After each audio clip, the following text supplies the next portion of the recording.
What's up, backliners? It's Scott Crawford of the Birmingham Backline. Welcome in. This is video blog number 2. If you didn't catch the first video blog that we posted yesterday, actually, go take a look at it. We talk a little bit about the Birmingham Hammers recently announced friendlies with Atlanta United FC's U18 team and the Georgia Revolution. I think the U18 Atlanta United game is an awesome game for the Hammers to put on the schedule. It's going to take advantage of all the MLS fans in Birmingham that are hopping on that Atlanta United bandwagon. They want to see the up-and-coming talent that they have in their system playing right here in Birmingham at the Shack at Secret Hollow. And if Andrew Carlton is on the roster when they come to town, I think we're all in for a treat. Fans of the game of soccer. He's a fantastic player, and it'd be fun to measure up how the Hammers do against a talent like that, even if he's just 16 years old. I mean, the kid is the real deal. He'll be playing for Atlanta United senior team pretty soon, and he may even have ambition to be on the U.S. national team within the next few years. So we'll have to wait and see on that one. Hopefully he'll come to town and play with Atlanta United at the end of May, but we'll see. We'll see. I don't know if he'll be on the roster. He may even be on the senior team by then, or he may get loaned out to a USL club. Great game to add for the schedule, though. The other one is the Georgia Revolution I-20 Cup. Y'all come up with something for that. Let's call the I-20 Cup something different. That's just oh man, that's such an unoriginal cup name. Let's get away from the Interstate Cup names. Anyways, man, before I get into it, I want to tell you guys, oh man, I've got some gray hair showing. Not that that's anything new. I've had gray hairs for the last 15 years, but I feel like an old man. Tonight, in particular, we've got a group that plays pickup soccer on Tuesday nights. We played for the first time in about 4 months last night. And I got stepped on by my buddy, and he felt bad. But I mean, I was like, I'm fine. But it hurt so bad. And looking at my foot right now, I mean, it's black and blue. So I'm not gonna show it to you. It's kind of gross. Anyways, I've always kind of giving soccer players a hard time when I watch them on TV and they get stepped on and they're rolling around in the ground and they're grimacing and they're in the worst pain of their life. I feel bad for them. I feel bad that I felt that way for all those years because it hurt so bad. And I don't know, I may have a broken foot. It feels fine, I can walk on it fine, but it's like when you get stepped on with somebody's cleats, it just hurts, and it's black and blue. But anyways, I'll be all right, and I'll get rest this week, and I'll be able to go out and play next Tuesday night with a bunch of old men and women that come out, and we try to act like we're 20 years old. Have a blast doing it, though. So anyways, one recommendation. If you love the game of soccer, but you never played growing up, like probably a good many of us, I never played soccer growing up, find a group of friends and go play. Get out and go play. Find a park on a Saturday afternoon or a Sunday evening and just kick the ball around. You'll love it. You'll get great exercise. We played a small side game last night. It was only 5 on 5, and we had sort of a smaller field with small goals, no goalies. I ran almost 3.5 miles. I mean, it was a great way to get exercise. Most of you younger guys that are probably watching this probably do all that type of stuff anyways, or are in much better shape than I am. But once you start getting up there in age, man, I'm 35. I'm be 36 later this year with 3 kids. I feel like I'll be 45, 46 before I know it. Anyways, highly recommend you getting out and playing the beautiful game and just doing the best you can and learning all about it. So, a couple of things. My article on Comeback Town and AL.com, it was a thought-provoking article, I think, about why professional soccer could succeed here in Birmingham where many other professional teams have failed before. The best part of the article, I think, on AL.com is actually going to read the comment section if you want a good laugh. Uh, it's amazing to me that people can be so extremely rude and racist and any ists out there. I mean, they're awful, awful people. The first comment made me chuckle, and I've got thick skin, so I don't care. I'm gonna put my thoughts out there about soccer, anyways. I don't care. But it was, hey, stupid, stop talking about minor league soccer in the city of Birmingham, or something like that. You know what? People don't get it. The game of soccer is completely different than any other professional sport in the country. Certainly the big four. It's certainly different than hockey or basketball or football or baseball. Uh, Baseball has a prominent minor league system with a lot of great followers around the country with teams like the Birmingham Barons here in Birmingham. But I'm a fan of the Barons, but my allegiance is not with the Barons; it's with baseball. I love going to watch baseball, right?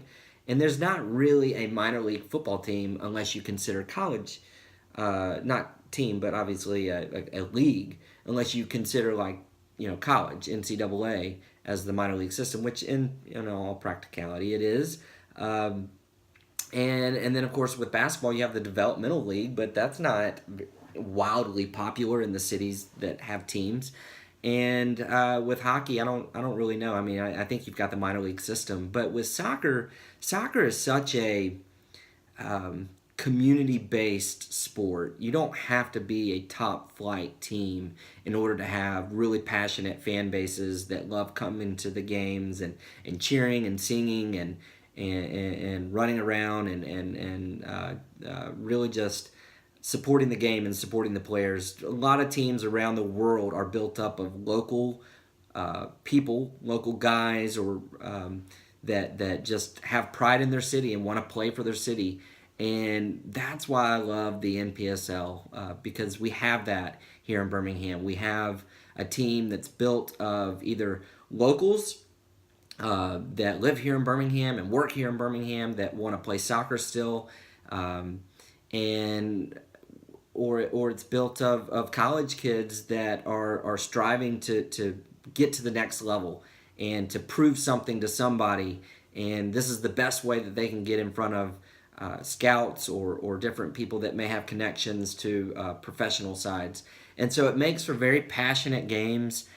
You can go, the way the NPSL is set up, they have regional rivalries. So we're in the NPSL South, and we play teams from Atlanta and Nashville and Memphis and Chattanooga and New Orleans, and those are easily drivable games that we can go to if the Hammers are away, and certainly a lot of those teams will send away fans to our games. So the way it's all set up, it just to me feels like college football. It's not as big, obviously, or popular, and that's just even crazy to even consider both of them in the same sentence. But in terms of trying to build rivalries on a regional basis, it's like the Southeastern Conference in college football. It's great having so many teams that you're rivals with within an hour or two that you can drive to those away games. And it's the same with the NPSL. We can go to Atlanta to watch the Hammers on May the 6th take on the Atlanta Silverbacks. It's going to be a really fun game, and we should go, and you should go, and you should come cheer for the Hammers. It's easy to get to Nashville. It's easy to get to Chattanooga. It's with Corridor X and the interstate that's pretty much done between here and Memphis. It's easy to get to Memphis. The only difficult one is really New Orleans. It's really not that difficult. It's like 5 hours, 5 or 6 hours, where you can take the train and just have a blast doing that. If you've ever taken the train in New Orleans, you should do it. It's like a bucket list item for a lot of people. Take the train, get on there, hop down to New Orleans, and have a good time down there. Anyways, that's my tangent. That's my tangent. I wanted to talk a little bit before we close. I've got a couple more minutes. The Hammers have announced 2 more signings over the last week or so, besides Brad Lewis. Who, by the way, Brad Lewis, I'm going to be doing a piece on Brad on the Birmingham Backline. Stay tuned for that, coming out probably the next week or so. It's a part of what I'm going to call my Faces series on the Birmingham Backline, getting into the backgrounds of these guys. I think you're going to really like the article on Brad. I want you to get to know him. I want you to get to know the other players for the Hammers as soon as they start announcing, and hopefully some of them will make themselves available for these types of these articles to be written. But anyways, Brad was kind enough to spend a lot of time with me over the weekend on the phone and just getting to know him, what his plans are for the next 2, 3, 4, 5 years, what he wants to accomplish while he's still at West Alabama.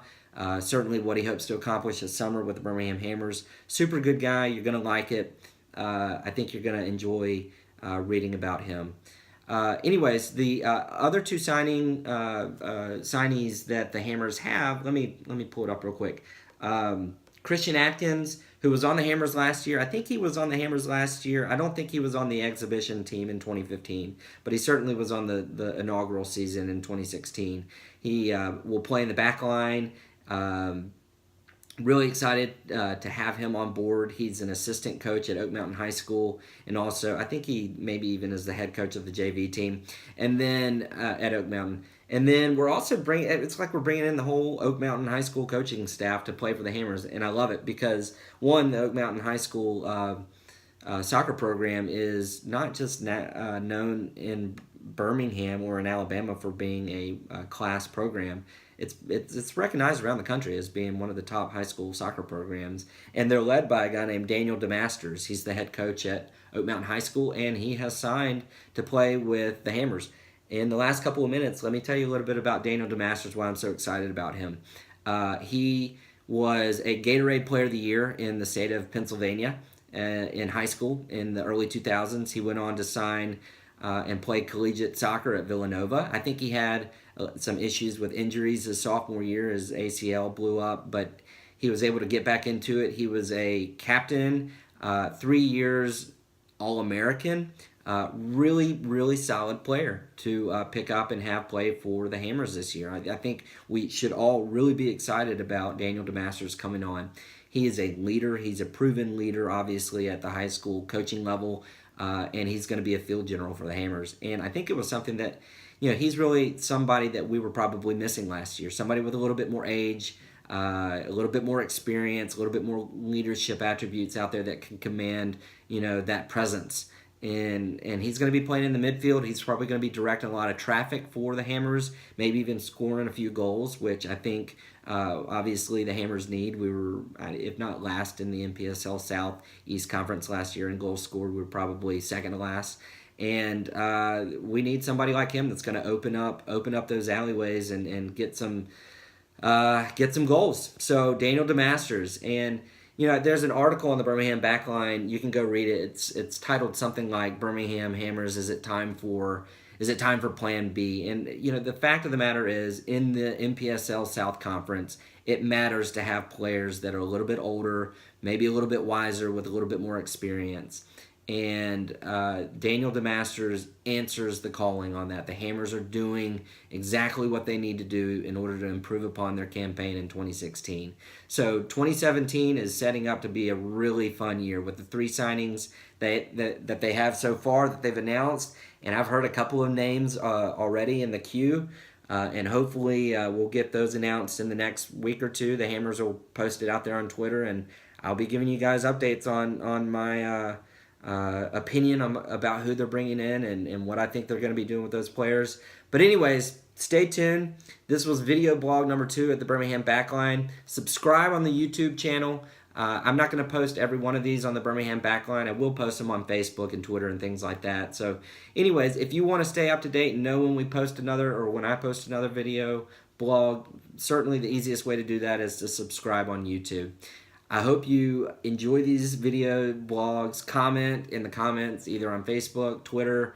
Hit me up on email. Hit me up at the Birmingham Backline, certainly on the YouTube channel. You have so many ways to interact with me. I'm here for you guys. Let's talk soccer. Come to the Birmingham Backline. It's bhambackline.com. Let's talk local soccer. Let's get behind the Birmingham Hammers and all the other programs around town. Let's grow the game of soccer in our wonderful city. Guys, thanks. Y'all have a good day. Peace.